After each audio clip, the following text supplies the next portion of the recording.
All right, Shalom. All praise, glory, and honor is due to Yahweh Bashim Yahushai Bahashim Ruchakodash. Double honors to my elders and apostles at Great Millstone. Peace, safety, much love, and blessing to the Akim across the four corners of the earth that are pushing out this truth and sincerity and putting their lives on the line to do so. I want to say Shalom to you, brothers. I'm the brother Arak out of GMS Atlanta, back in the spirit. Salakia. With another lesson, Lord willing, the lesson be edifying to an elect member or two. In this lesson, I'm going to go into a video that surfaced that I ran across of this guy, Anthony Edwards, who's an NBA player. He was making some comments about being on the U.S. team and how he was the number one option and how the other guys are going to have to tailor their game to fit around him. Now, you can take that as pride or you can take it as confidence, okay? But in this sense, for the sake of this lesson, it was a very proud statement, all right?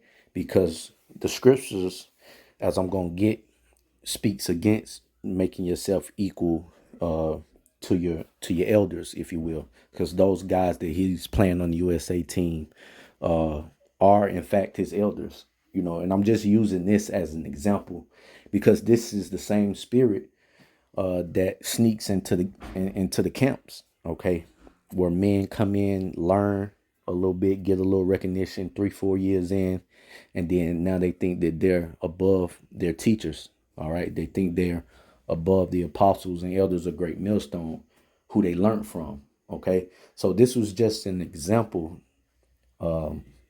that I ran across, and I automatically thought about Sirach 32, which I'm gonna get real quick.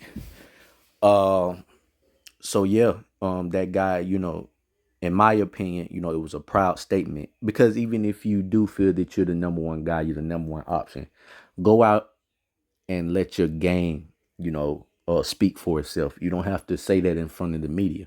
All right, go out and perform and carry yourself with the same confidence on the floor. All right, because what's understood, the saying, what's understood don't need to be said. Okay, so this is Sirach 32.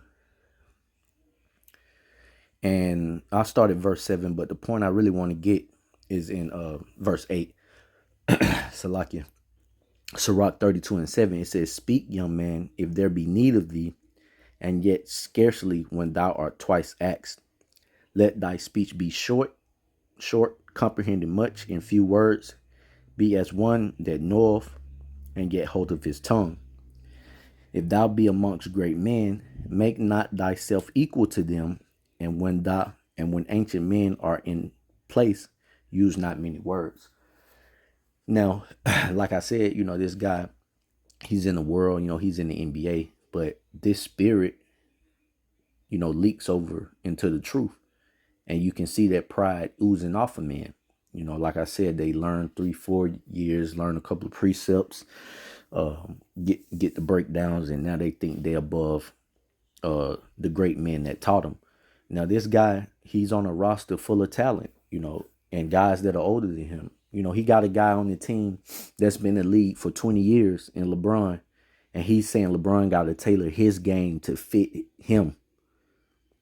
A nigga that's only been in the league 3-4 years, that's still wet behind the ears. All right. Niggas don't know how to take the low. That be pride, And Jake be having that same energy in the truth, man. Being around elders, talking over the elders, getting into a back and forth with them, thinking they know more than, just being straight up a prideful nigga.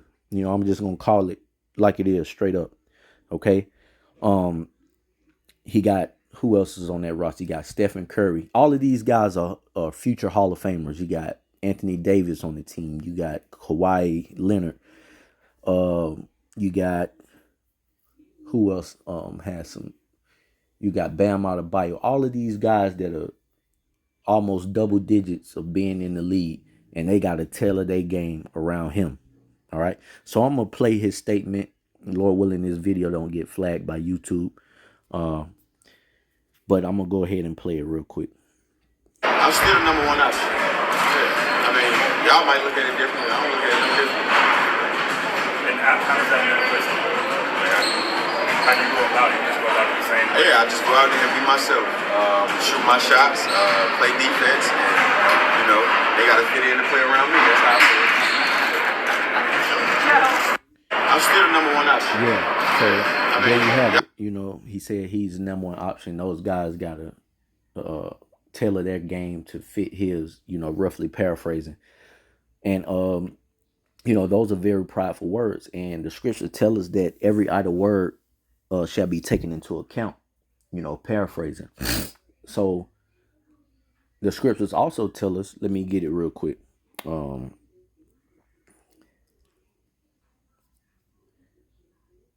Instead of quoting it, I'm gonna go ahead and grab these scriptures. This is Proverbs 16:18. Pride goeth before destruction, and a haughty spirit before a fall. That's a haughty ass spirit to have. All right. Next thing you know, this nigga go out and I'm not wishing ill will on anybody,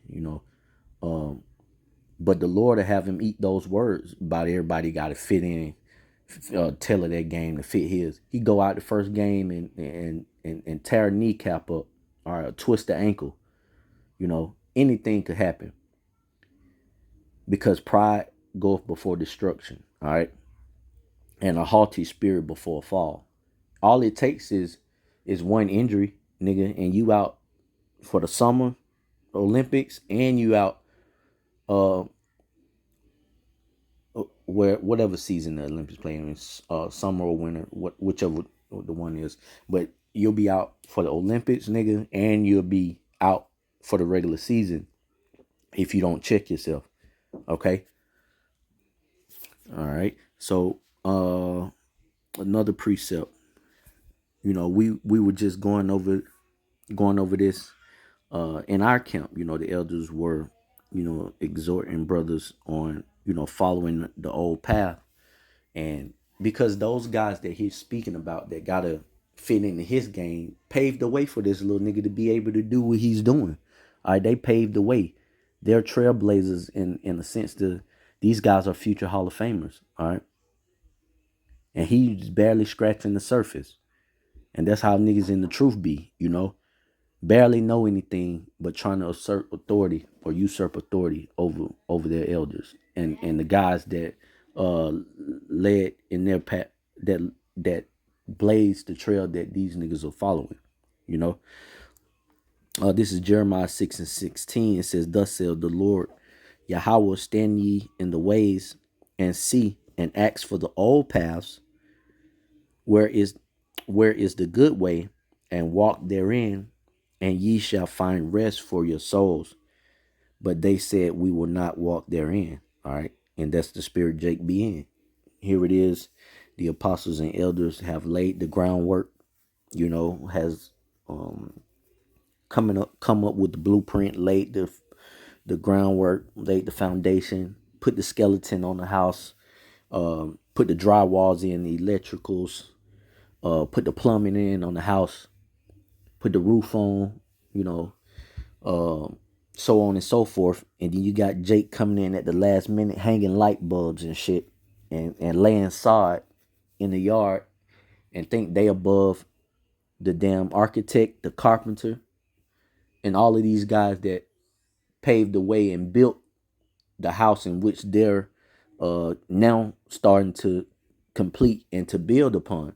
All right, and totally forgetting about those that came before him that made the things that he's doing possible. Okay, so you don't want to be in that spirit, brothers.